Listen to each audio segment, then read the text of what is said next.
Le jour de la Pentecôte, Voilà. ils étaient tous ensemble. Et les hommes et les femmes. Amen. Y compris les hommes et les femmes, ensemble. Parce que Jésus leur avait dit, il dit ne sortez pas en Jérusalem. Voilà.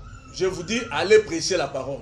Baptisez les gens au nom du Père, du Fils et du Saint-Esprit. Mais ne sortez pas encore, restez ici en Jérusalem. Jusqu'à ce que la promesse du prophète Joël, chapitre 2, verset 28 à 32, va s'accomplir. Ils étaient là, ils étaient restés ensemble. Et les femmes, tous ceux qu'on cite comme les femmes ici, et d'autres femmes, ils étaient là, dans la chambre haute, et les hommes. On y va. Dans le même lieu. Même lieu. Tout à coup, il vit du ciel un bruit comme celui d'un vent impétueux. Oui. Et il remplit toute la maison où ils étaient assises.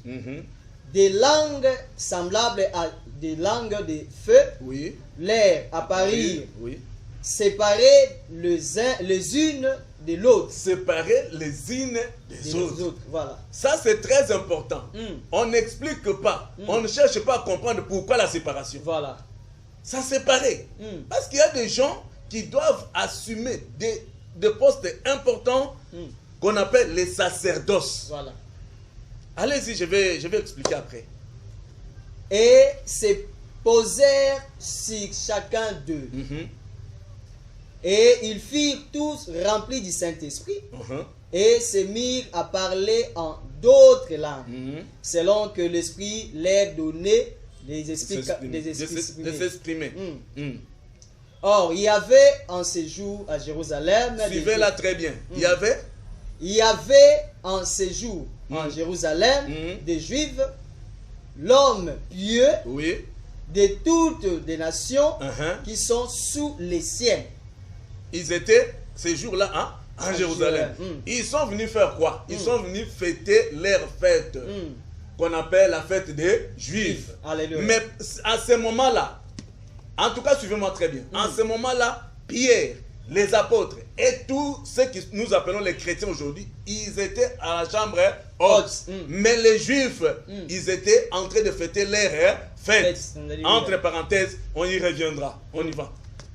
Au bruit qui y lié, la multitude accourut et elle fit confondue parce que chacun les attendait parler dans sa propre langue. Attendez, la lecture là est longue. Sautez le verset 13. Je vais parler de quelque chose. 13 et 14. Mais autre se moquait et disait, ils sont pleins de vin doux. Alors Pierre se présenta. Qui se présenta? Pierre. Mais ils étaient tous ensemble, les hommes et les femmes. Si cette audace-là pouvait retomber réellement sur les hommes comme les femmes, on pouvait voir une femme qui pouvait se lever à ces instants-là pour annoncer maintenant le vertu spirituel. Alléluia. Mais toutes les femmes étaient là. Ils étaient calmes.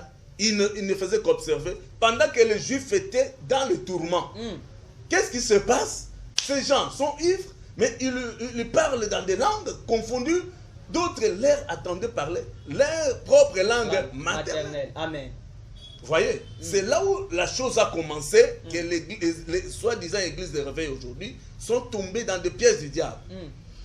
On a le Saint-Esprit séparé les uns, les autres, les unes, les autres.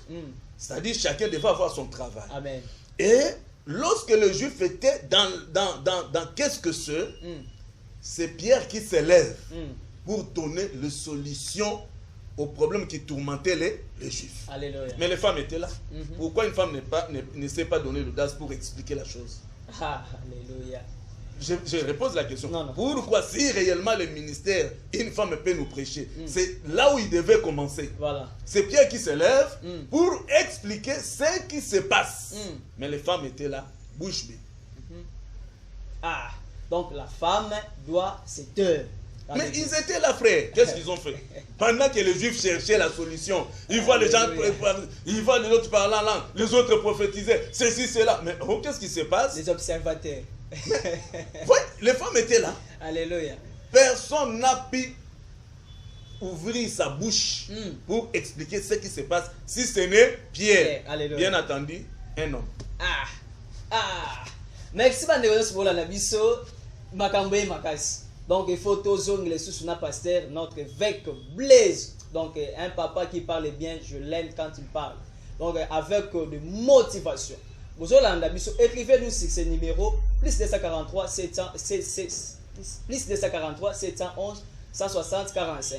C'est-à-dire que comme la biso sur le message, on va vous expliquer noir sur les blancs.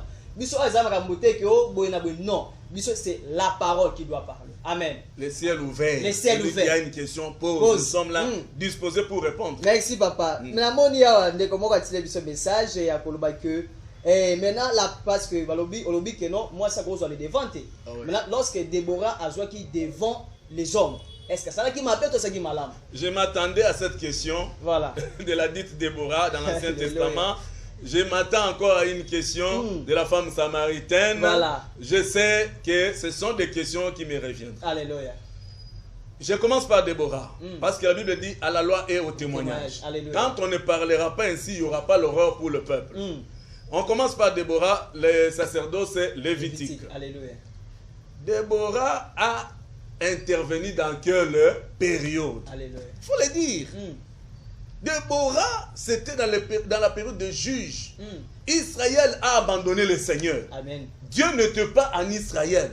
Maintenant, Déborah, comme il avait un peu sa connaissance à la parole, parce que lorsqu'on prêche, on prêche les femmes et les hommes.